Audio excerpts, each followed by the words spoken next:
And now, let's see what's going on down in Pine Ridge. Hey, now, hold on just a minute now, Grandpap. Put them newspapers right back there. Squire just brung them in today for our victory boxes. Well, I just want to browse through them, Abner. Sort of fell behind in my reading here lately. Well, I don't care. Them papers ain't for reading, Grandpap. We're collecting them for the government, for defense.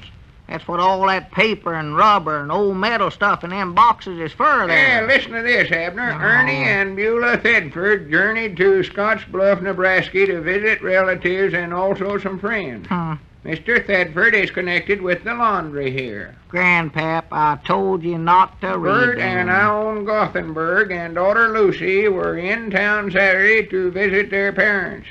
Bert was so unfortunate as to fall and break his finger, but was feeling quite well at this writing. Grandpap, if you just have to read them, please don't read them out loud. I'm trying to concentrate. All right. Mr. and Mrs. Earl Clardy of north of Did town. you hear me, Grandpap? Abner, how can I read if you're going to keep interrupting me? Well, I don't want you to Let's see, read. where was I? Oh, yeah, here. Dad blame Bert was so unfortunate as to fall and break his finger.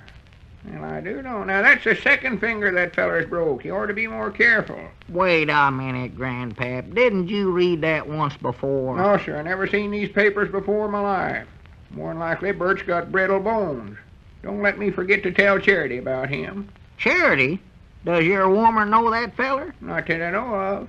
Why, did you ever hear her mention his name? Course not.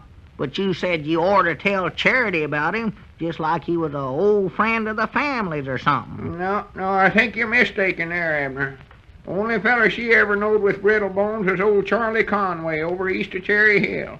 You recollect old Charlie, don't you? Charlie Conway.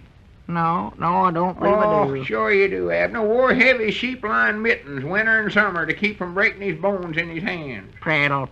Yes, sir. Always stropped shin guards on his legs before he went to a dance. Pish posh.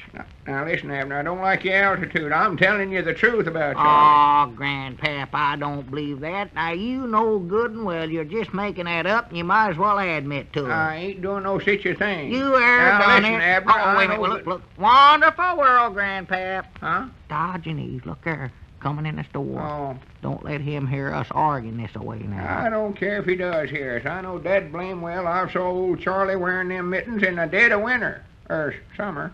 August, I believe. Mind out, Grandpap. Just hush up 4th now. of July, too. Wait a minute. Here he comes. Well, come in, Diogenes. Wonderful world. A wonderful world, my friends. Yeah, wonderful world. What can we do for you, Diogenes? Oh, nothing, my friend. I merely came in to inquire how my faithful bearer of the printed words, Mr. Edwards, fared on his journey to Hot Springs yesterday. Oh, well, I don't know, Diogenes. He got back pretty late last night, after bedtime, so I never had a chance to see him then, and, well, he ain't been in yet this morning. Reckon he's sleeping late. Oh, yes, I see. I expect him to be in most any time now, though. Or to be down here. I know good and well he ain't going to sleep all day.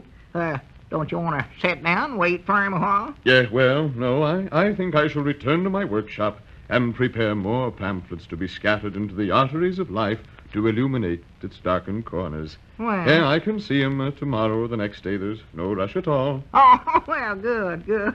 Well, I'll tell him that you was in looking for him. Mr. Spears. Yeah, say, Diogenes, do you recollect old Charlie Conway? Conway? Conway? Brittle bone sort of a feller. Grandpap, Diogenes don't know no fellers around here. Well, if you ever seen old Charlie once, do you recollect him? Charlie wore heavy sheep-lined mittens winter and summer to keep from breaking the bones in his hands. Oh, how interesting. Well, I shall take leave of you gentlemen if you don't mind. Farewell. All the strapped shin guards on his legs before ever he went to a dance, too. Oh, yes. I'm glad to hear it. Well, I shall be leaving now. Charity claims she danced with old Charlie once.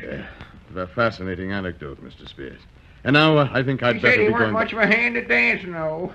Kept tripping over them shin guards. Tripping over the shin guards? Yeah, finally fell clean to the floor. He did. That's a good one on him. And if he hadn't been wearing them heavy mittens, he'd have broke every bone in his hands, too. Well, I do know.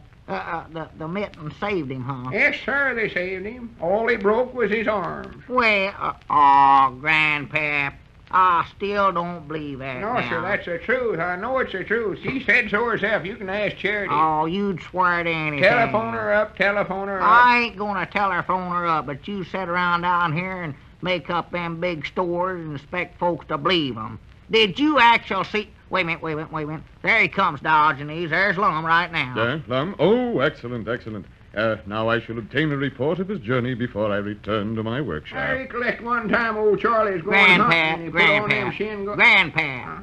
Now, you just better get back to your reading. You talk Well, too howdy, much. everybody. Wonderful world, Diogenes. Wonderful world, Mr. Edwards. Wonderful world, Lum. Oh, I'm happy to see my faithful herald returned from his mission in good spirits. Well. I trust every detail of the journey worked out satisfactorily, my friend. Oh, yeah. Everything was fine, Diogenes. Got the pamphlets delivered all right. Oh, excellent. Dependability is a virtue I cherish very highly. Oh, yeah. Dependability's all right. Facts is, I got to the hotel there at Hot Springs before I was supposed to. So I had to sit around and wait for the feller with the red ribbon in his lapel. Yeah. Oh, did you wait in the lobby very long? Oh, not so very long. I didn't mind it at all, though, because I got to talking to an awful friendly feller there. You talked to someone there, eh? Yeah, he was awful friendly. Asked where I was from and all that. And I told him Pine Ridge. And I told him about the good work we was doing over here. Word of honesty and the helping hand. And wonderful world. Wonderful world. Yes, wonderful world. Mr. Edwards, in this shabby world of ours, it is better to hold our counsel and refrain from talking to strangers. Well, he weren't no stranger. Oh, we got well acquainted. He was a house detective for the hotel. Yeah, a detective? Was he wearing a disguise, Lum, one of them big black mustaches and all such as that? No, he never had no mustache. Now, he might have been wearing a disguise. He had a sort of funny-looking face. He did, huh? Yeah. Mr. Edwards, did you deliver the package of pamphlets safely to our representative there? Oh, yeah, I give 'em right direct to him. Had the red ribbon in his lapels and everything. Yes. Well, Right, did your friend there in the hotel, did he talk to our representative? No, I don't much believe he did. As I recollected, he'd taken the pamphlets and... Let's see now. I don't recollect whether I made them acquainted with one another or not. I just forget right now what did happen then. Yes, well, what happened then? Well, got arrested. What do you know about that? Arrested? Oh, now that's ridiculous, Mr. Spears. Why would they ever want to arrest him? How do you know he was arrested? It tells all about it right here in the paper. You can read it yourself. Picked him up in front of the courthouse, it says. Oh, this is all a mistake. It's a horrible mistake. Did you know anything about this, Mr. Edwards? No, it's the first I've heard about it. Reckon what they arrested him for? Well, it's just some mistake. Of course nothing it is. to worry about, I'm sure. By the way, Mr. Edwards, I just dropped in to tell you that I must leave at once on a journey. Journey? Yes, I think I'll go to the city. What city? Well, any city where I can purchase paper and supplies to carry on our golden work here. Oh, yeah. I won't be gone long. Just a few days, perhaps a week. A week? Yes. Great, that's quite a trip. Well, we're sure going to miss you, Diogenes. Oh, yes, we will, Diogenes. We've got to know you around here. You just feel like you're one of us now. We can deliver some pamphlets if you got some more printed up. I can take 'em around wherever you say. Oh, sure, do anything. Anything you want done, we'll be glad to do it for you. Yes, sir. Of course, we got to have them supplies.